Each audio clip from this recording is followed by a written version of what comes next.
In 2018, Nigerian Maritime Agency, NIMASA, generated 22.9 billion to the Consolidated Revenue Fund.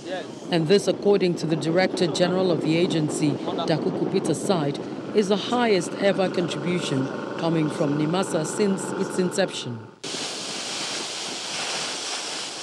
With such record, the security of the nation's waterways becomes even more important.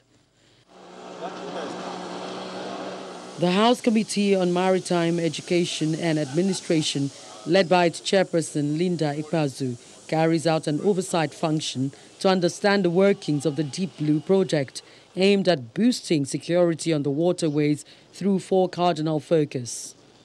We've had hijack cases in our waters, and most often than not, the reason why it is successful is because they are beyond reach.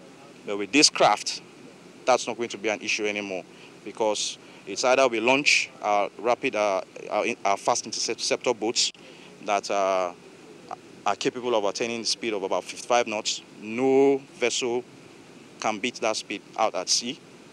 Or we put our special forces on the aircraft and send them out to the target, land them on the target, and we recapture the ship. The tour over, it's time to speak without mincing words. We don't want a situation where some people high up will interfere in the way the C4I is going to work.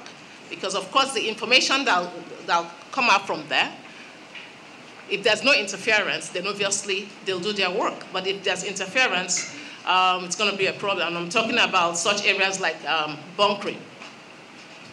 So we need to also avert our minds to that in the course of getting this to work.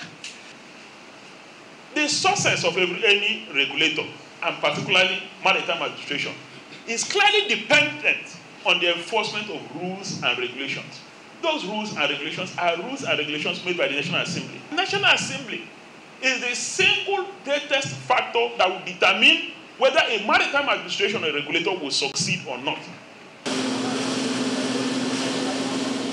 The maritime security assets are funded by NIMASA and run in conjunction with the Nigerian Navy and other members of the armed forces, paramilitary organizations and agencies under the Federal Ministry of Transportation.